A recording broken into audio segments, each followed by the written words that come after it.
इतिहास की दुनिया में आपका अभिनंदन। इतिहास पाठ में आज हम पढ़ेंगे इतिहास क्या है। मेरे हाथ में जो पुस्तक है उसका नाम है इतिहास दर्शन, जिसे लिखा है डॉक्टर झारखंडे चौबे साहब ने। इतिहास क्या है, यह इस पुस्तक का पहला अध्याय है।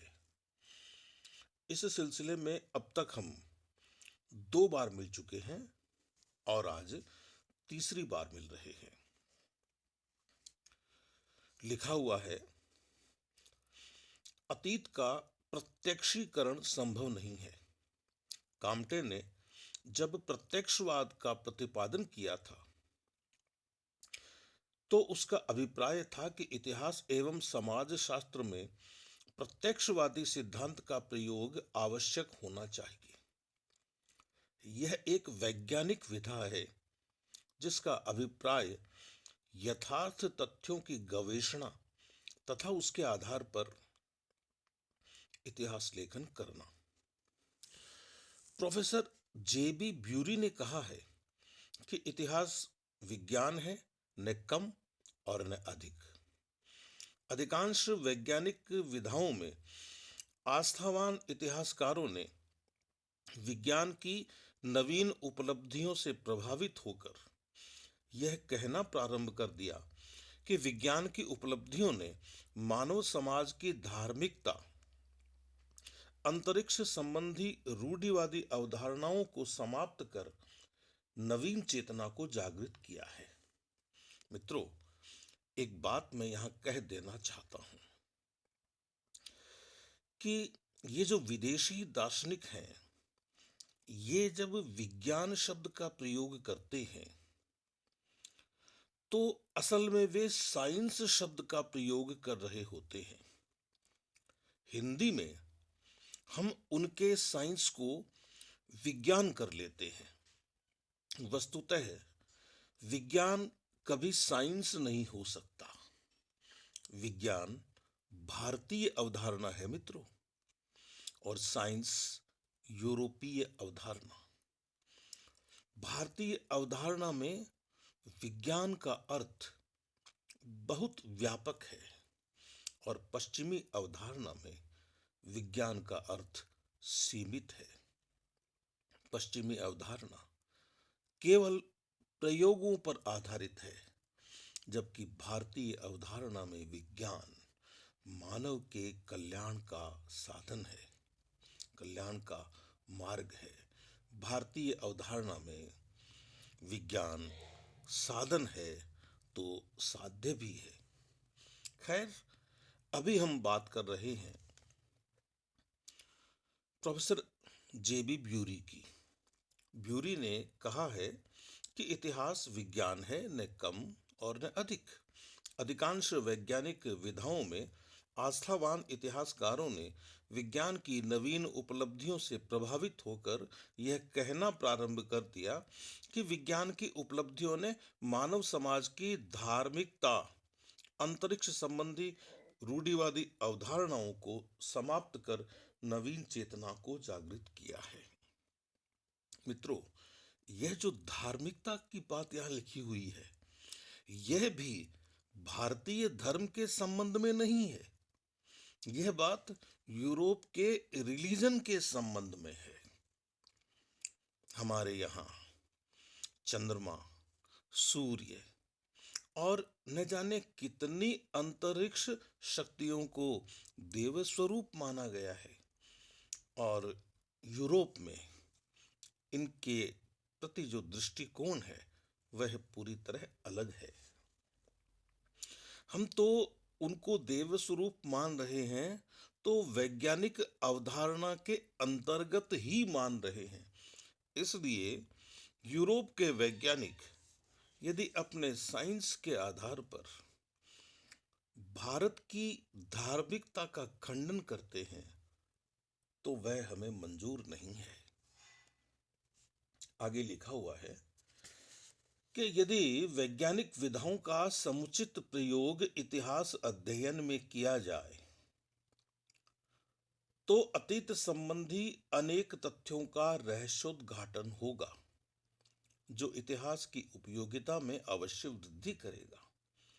प्रत्यक्षवादी दृष्टिकोण से यदि अतीत का अध्ययन किया जाए, तो क्या अतीत का प्रत्यक्षीकरण संभव है?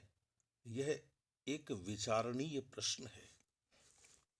यह नितांत सत्य है कि अतीत के प्रत्यक्षीकरण के लिए इतिहासकार के पास अतीत के प्रत्यक्षीकरण के लिए इतिहासकार के पास ऐसा कोई दूरवीक्षक या अ, सूक्ष्मदर्शी यंत्र नहीं है, जिसके माध्यम से वह स्वयं अतीत के यथार्थ का अवलोकन कर सके और अपने समसामयिक समाज को मार्गदर्शित कर सके।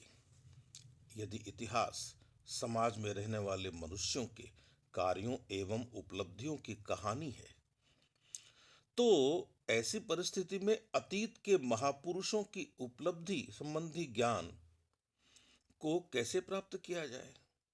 ऐतिहासिक स्रोतों, पांडुलिपियों में वर्णित उनकी उपलब्धियों को अनुभव द्वारा इतिहासकार अपने मस्तिष्क में एक परिकल्पनात्मक चित्र बनाकर समसामयिक समाज के समक्ष प्रस्तुत करता है।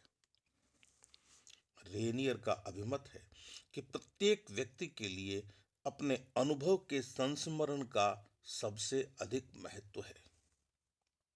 अरस्तु ने यथार्थ अनुभव के प्रशिक्षण की भूरी भूरी प्रशंसा की है। अरस्तु ने यथार्थ अनुभव के प्रशिक्षण की भूरी भूरी प्रशंसा की है। प्रत्येक युग का मानव समाज अपने बच्चों को अतीत के संस्मरण सुनाता है और परंपरा के रूप में एक पीढ़ी के बाद दूसरी पीढ़ी तक निर्बाध रूप से उन संस्मरणों की बातें गतिशील रहती हैं। इतिहासकार के लिए अतीतकालिक घटनाओं, महान शासकों तथा महापुरुषों के कार्यों एवं उपलब्धियों का प्रत्यक्ष निरीक्षण संभव नहीं है। वह अपने अनुभव द्वारा ऐतिहासिक घटनाओं, महान शासकों तथा महापुरुषों की उपलब्धियों आदि का अनुभव करके एक परिकल्पनात्मक मानसिक चित्र प्रस्तुत करता है। मुगल सम्राट अकबर की धार्मिक नीति का यथार्थ मूल्यांकन तभी संभव है जब इतिहासकार स्वयं को अकबर की स्थिति में रखकर तत्कालीन सामाजिक धार्मिक परिस्थिति का अध्ययन करे। यहाँ मैं कहना चाहता हूँ कि जो लोग धार्मिक नीति के आधार पर अकबर को महान सिद्ध करते हैं, उन लोगों को यह देखना चाहिए कि अकबर ने यह काम एक कूटनीति के तहत किया था। आगे लिखा हुआ है, सूफी आंदोलन तथा भक्ति आंदोलन ने तत्कालीन समाज में सौहार्दपूर्ण वातावरण, सौहार्दपूर्ण हिंदू मुस्लिम संबंध तथा सामाजिक वातावरण का मार्ग प्रशस्त करके दोनों समाजों के बीच एक ऐसे सेतु का निर्माण किया जिसके माध्यम से दोनों समुदायों ने एक दूसरे के रीति रिवाज, सभ्यता एवं संस्कृति को समझने का अभूतपूर्व प्रयास किया। मित्रों, यह बात भी एक सीमा तक ही सही है। आगे लिखा हुआ है, यद्यपि मेरी सहमति नहीं है इससे कि सम्राट अकबर ने ऐसी परिस्थिति में अपने को पाया जिससे उदारवादी धार्मिक नीति अपनाने के लिए विवश हुआ। निश्चित रूप से यह परिस्थिति सूफी आंदोलन और भक्ति आंदोलन के कारण नहीं बनी थी। मित्रों, यह परिस्थिति बनी थी अकबर की राजनैतिक विवशता के कारण। जब तक इतिहासकार उसकी परिस्थिति का अनुभव नहीं करेगा, अकबर की धार्मिक नीति का यथोचित मूल्यांकन संभव नहीं है। यही बात तो हम कह रहे हैं कि उस समय की राजनीतिक परिस्थिति का अध्ययन करना चाहिए। आगे लिखा हुआ है, अतीत के प्रचलित अनुभवों की कहानी एक पीढ़ी के पश्चात दूसरी पीढ़ी तक चलती है और इतिहास की वस्तु सामग्री बन जाती है। डॉक्टर एल पी पांडे ने इसे परंपरा के रूप में मान्यता प्रदान करते हुए परंपरा को ऐतिहासिक वस्तु की सामग्री स्वीकार किया है। उनके अनुसार सतत, निरंतर, साध्य तथा श्रेष्ठ से भी श्रेष्ठतर तत्व के रूप में परंपरा भावी पीढ़ी की विकास धारा को सार्थक पृष्ठभूमि देती है। परंपराओं का विवरण इतिहासकार को स्पष्टीकरण के लिए कारणों, उद्देश्यों, प्रभावों तथा परिणामों की गवेषणा के लिए प्रेरित, प्रोत्साहित तथा विवश करता है।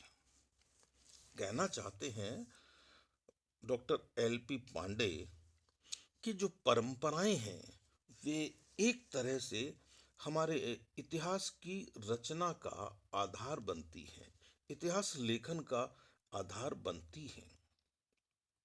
फिर वही बात कहने लग गए आगे प्रोफेसर चौबे कि सम्राट अकबर की उदारवादी धार्मिक नीति के कारणों की व्याख्या करते समय इतिहासकार तत्कालीन परिस्थिति, अकबर का उद्देश्य, धार्मिक नीति के क्रियान्वयन के कारणों तथा परिणामों की व्याख्या करता है।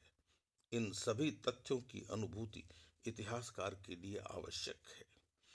ठीक भी है कि जब अकबर की धार्मिक नीति की व्याख्या करेंगे तो हमें चीजों को अनेक कोणों से देखना होगा। अब तक लगातार कोशिश की जा रही है कि अकबर को एक उदारवादी शासक घोषित कर दिया जाए, लेकिन हमें यह देखना चाहिए कि वह एक साम्राज्यवादी व्यक्ति था और एक साम्राज्यवादी व्यक्ति के हृदय में उदारता जैसी चीज नहीं होती। यह बात इतिहासकारों को जाननी चाहिए। यदि हम किसी पुस्तक से इतिहास पाठ करते हैं तो इसका यह कतई मतलब नहीं है कि उसमें लिखी हुई सभी बातों से हमारी सहमति हो। हमारे चिंतन के द्वार खुले रहने चाहिए, हमारी समझ की खिड़कियां कभी बंद नहीं होनी चाहिए। आगे डॉक्टर झारखंडे चौबे लिखते हैं, पाश्चात्य दार्शनिक पाविक ने स्पष्ट लिखा है कि यदि मानव व्यवहार में समानता नहीं होती तो इतिहास का स्वरूप अत्यंत कठिन एवं दुरूह हो जाता। मित्रों, ये जो पाविक महोदय को रेनियर ने उद्धृत किया है और रेनियर को उद्धृत किया है चौबे साहब ने, यह बात सामान्य सी बात है कि यदि मानव व्यवहार में समानता नहीं होती तो इतिहास का स्वरूप अत्यंत कठिन एवं दुरूह हो जाता। निश्चित रूप से मानव के व्यवहार में समानता है। दुनिया के विभिन्न क्षेत्रों में पनपा समाज, दुनिया के विभिन्न क्षेत्रों में लोगों ने जो सामाजिक संगठन खड़ा किया है उसमें कहीं न कहीं तो समानता है ही, लेकिन एक इतिहासकार का उद्देश्य सिर्फ समानताओं को ढूंढना नहीं है। एक इतिहासकार का उद्देश्य इन समानताओं के रहते विभिन्न समाजों में जो विभिन्नताएं उत्पन्न हो गई हैं उनका अध्ययन करना भी है। खैर, लिखा हुआ है कि पाश्चात्य दार्शनिक पाविक ने स्पष्ट लिखा है कि यदि मानव व्यवहार में समानता नहीं होती तो इतिहास का स्वरूप अत्यंत कठिन एवं दुरूह हो जाता। इतिहास का स्वरूप तो इन समानताओं के रहते हुए भी सरल नहीं है। पर कालिंगवुड ने पाविक के दृष्टिकोण की आलोचना करते हुए कहा है कि मानव व्यवहार परिस्थितियों के परिवेश में निरंतर परिवर्तनशील रहा है। वही बात जो मैंने अभी कही थी पॉविक के संदर्भ में, वही बात कालिंगवुड कह रहे हैं कि देश काल और परिस्थिति के अनुसार मानव का व्यवहार बदलता रहा है। इसलिए यह कहना कि हर युग में समानता रही उचित प्रतीत नहीं होता। लिखा हुआ है कि 1919 में वर्साई की संधि के पश्चात परिस्थितियों ने हिटलर को प्रतिशोध की भावना से भर दिया। हिटलर की आक्रामक नीति पर विचार करते समय इतिहासकार को तत्कालीन परिस्थिति में हिटलर की परराष्ट्र नीति का मूल्यांकन करना चाहिए। ठीक बात है कि हिटलर का उदय क्यों हुआ। यदि वर्साई की संधि में जर्मनी के साथ जो व्यवहार किया गया था वह व्यवहार नहीं किया जाता तो शायद हिटलर का उदय नहीं होता। अब प्रश्न यह उठेगा कि जर्मनी के साथ वह व्यवहार क्यों नहीं किया जाना चाहिए था। युद्ध के लिए उत्तरदायी कौन था। तो मित्रों, युद्ध का जो उत्तरदायित्व है वो आप किसी एक राष्ट्र पर ही नहीं डाल सकते। फिर आप इतिहास में और भी पीछे जाएंगे कि जर्मनी को जो व्यवहार उसने किया था वैसा व्यवहार करने के लिए किसने विवश किया। तो यह तो एक अंतरराष्ट्रीय परिस्थितियों के अध्ययन की बात है जो हम पीछे से पीछे जाकर करते चले जाते हैं। यहाँ कहने का मतलब यही है कि हमेशा समाज में व्यक्तियों का व्यवहार एक जैसा नहीं होता है। वह देश काल और परिस्थिति के अनुसार बदलता है। इसलिए पाविक की यह बात कि मानव व्यवहार में समानता नहीं होती तो इतिहास का स्वरूप अत्यंत कठिन एवं दुरूह हो जाता, उचित प्रतीत नहीं होता है। आज के इतिहास पाठ में इतना ही। फिर मुलाकात होगी। नमस्ते।